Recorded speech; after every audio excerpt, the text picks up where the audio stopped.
Hello, how is everyone? Hope you have had a gorgeous Monday. It is Monday, isn't it? Yes, it is Monday.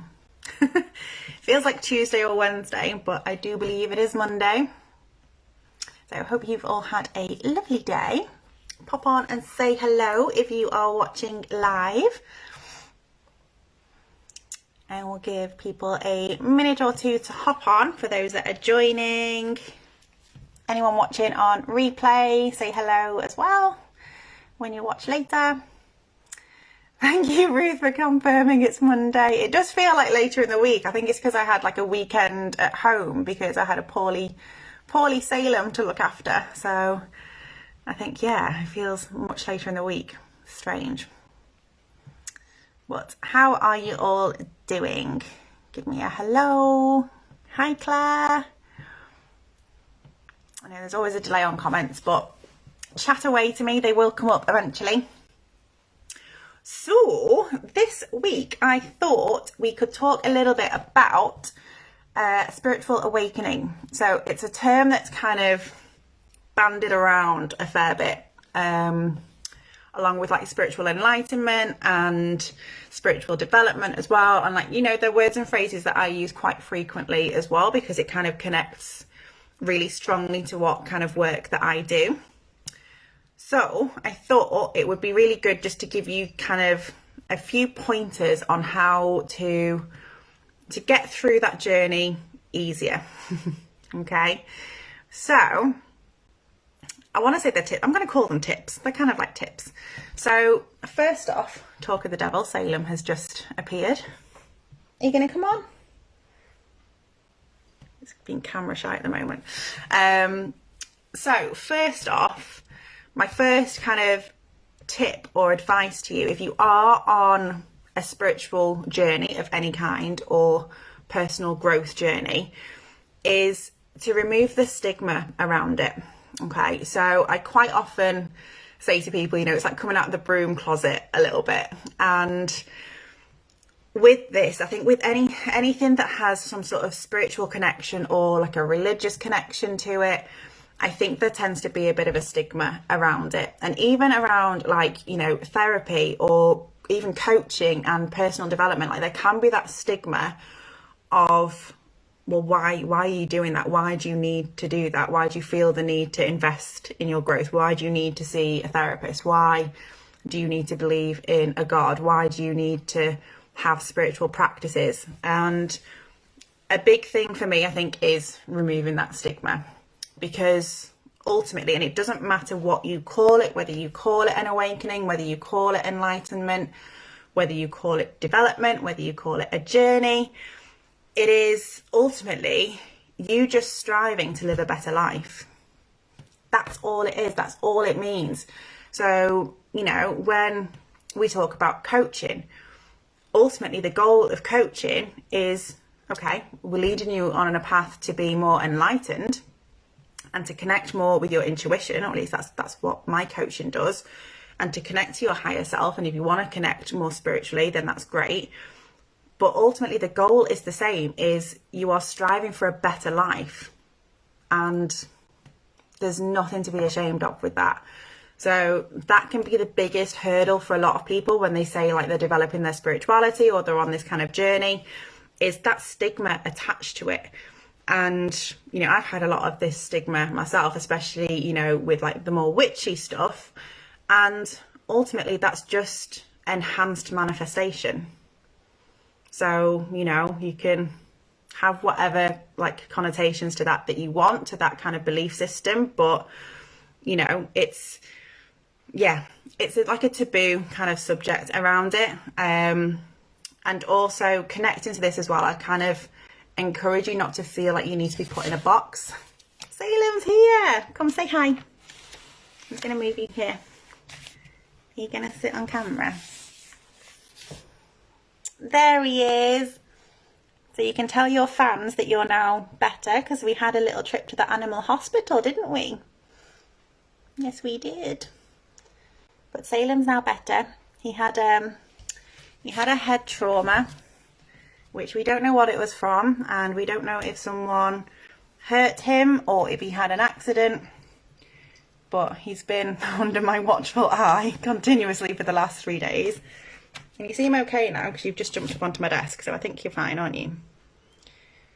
Yeah, okay. So tip from Salem, what were we saying?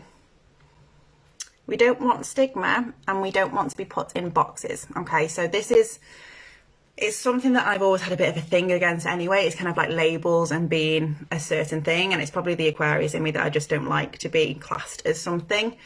But feel free to explore different avenues with your beliefs and your own personal development as well. Okay, it's just the same. So even if you have a certain religious belief, for example, that doesn't mean that you can't be on a spiritual development journey or adopt different beliefs if that gives you a better quality of life and enhances your life in some way. So yeah, just as like an add-on to that is, don't feel the need to be in a box or labelled, because like flipping heck, if I tried to label my beliefs, I would be like a Wiccan, pagan, Buddhist, I think. Because I follow different things from different paths, because they're the elements that resonate with me and that make my life better.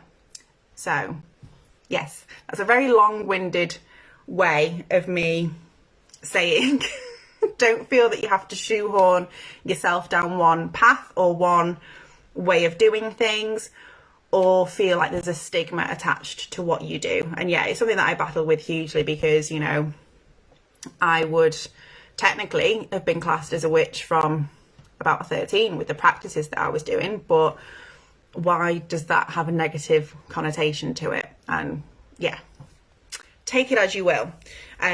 Ultimately, we're all here to live a better life, so that's what we will do. So that's my first kind of 2 kind of tips for you. Secondly, something that is very, very important when you are on any kind of development journey, whether it's spiritual awakening, whether it's enlightenment, whether it's just personal growth, is to make sure you incorporate healing practices in there as well. Now, there's 2 reasons for this, I believe. So first off is to help because it's not going to be an easy journey. Okay, no journey ever runs 100% smoothly. Life isn't 100% smooth. It would be very boring if it was. And especially when you are on a personal development or a growth journey, there are going to be painful points to it. Okay, so if you have got healing practices that you incorporate, then that's going to help you. Okay, and it's something that I embed a lot in my coaching work, because it helps the process as well, and it helps things kind of speed up. So it's part of my warrior activation method, because if we don't heal as we go, we can do the awakening bit and we can, you know, look at new things and where we want to be. But if we've not done that background healing or that inner healing, we get to a point where we're a bit of like a plateau. Okay, so you want to have both. And if you can incorporate those healing practices from the off, so you've got them there to help you along your journey, it will really help you when you do get to those slightly painful growing pains as well. So that's one reason to have them. But also because it balances out the masculine and the feminine, okay, or the yin and the yang, whichever way you want to look at it. It balances your energy. So you might have like the really masculine energy of, I need to do step 1 to 5 each and every day, because then I will reach enlightenment and I will have a better life and I will reach all my goals and I will succeed. But having that structure is helpful. It's not the answer, okay, because you need that feminine energy in to let things flow naturally, because that's where your intuition comes in. So if you're too driven on the masculine and too caught up in the strategy of it, you're actually blocking what you're trying to achieve, because you're blocking your intuition, you're blocking that guidance, and you're blocking your higher self. So this is where people can struggle when you're doing stuff like alone, like when you're reading like the self-help books or the the spiritual development books, because they will give you a process, and that's all very well and good, but you're missing the actual feminine element and the spiritual element because you've just got a structure. Okay, so it's having the two. Those of you that are either in my academy or that have done like my manifestation programs, and you've seen like the 10-step process for manifestation, like you will know that as much as there's a process in there, there is also intuitive elements in there and divine feminine elements in there as well, because it has to be a balance of the two. Okay, so if you need any help with that, or you're not too sure on like what healing practices you can kind of incorporate, if you put DM in the comments, I will send you a message and see if I can help you with those healing practices. Or if you just find that you struggle with healing generally, or letting go of things, or healing your energy, or healing your masculine or feminine, something especially that people struggle with in relationships is they can't kind of strike that balance and polarity. So pop DM in the comments and I will send you a message to have a little chat about that. And lastly, my tip for your spiritual journey is find your tribe. Okay, this is so important. And, you know, this is not just focusing on like the witchy woo-woo stuff, because I am very aware there's a lot of solitary witches out there. It's not necessarily to do with that kind of craft. This is to do with personal development practices as well. And, you know, we've got a gorgeous group here, which is amazing. So absolutely use this platform. That is what I created it for.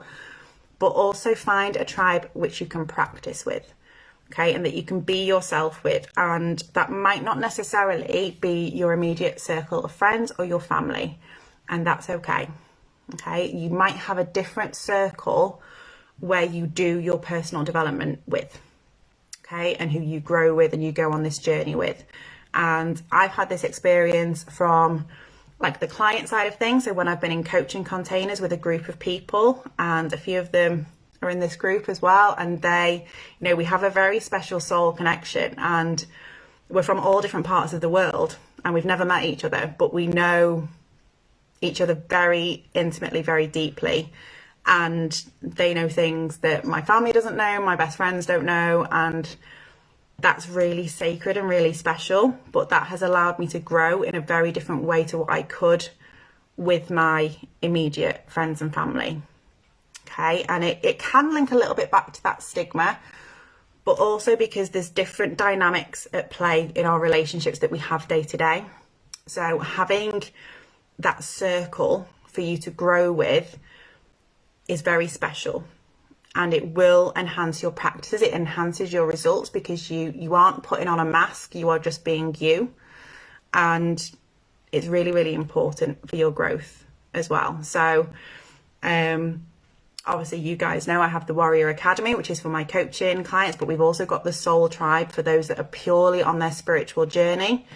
So if you feel that you don't have a circle where you can grow and have those conversations, just comment tribe and I can send you some information about our group as well. We've actually literally just got off a call from doing some tarot card tuition today.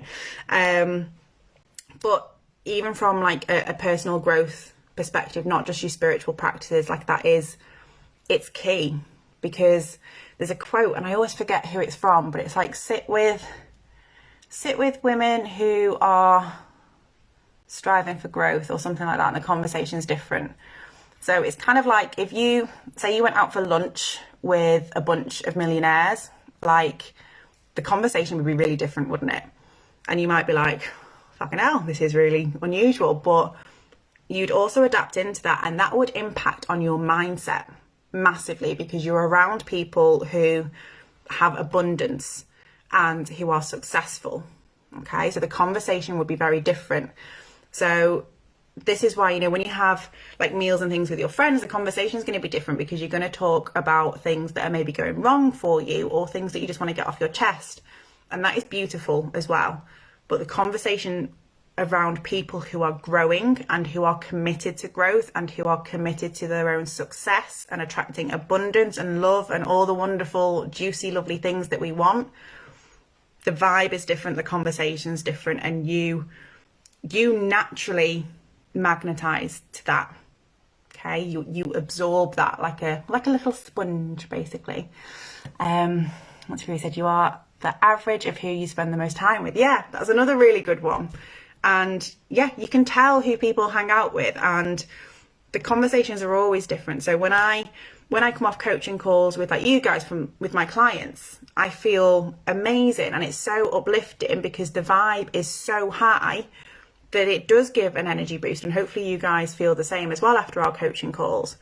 But that is very different as to some conversations. Sometimes when you're with family or friends or whatever, you might not necessarily have that confidence boost or that reignited like self-belief. So finding that circle or that tribe will really, really help you, because you shift your vibration. So again, connecting to the law of attraction and manifestation stuff, you change the vibration that you're on. Okay, it's a really quick way of shifting where you're vibrating at as well. So I think that's everything. I feel like I waffled on a little bit about this, but I could keep chatting for ages on this one. So we want to remove the stigma, and don't feel like you have to label yourself or put yourself into a box of what you are, what you're doing. Ultimately, you're just striving for a better life for yourself and for other people. So good on you. Secondly, make sure you have got some healing processes and practices in place to help you on the journey and balance out those energies. So if you need any help with that, ask me to send you a message in the comments below. And lastly, find your tribe, find your circle that you can practice with, that you can grow with, and that you can develop with each other. And again, if you want any information on my personal tribe and the academy, pop it in the comments and I will send you a message to have a chat about it.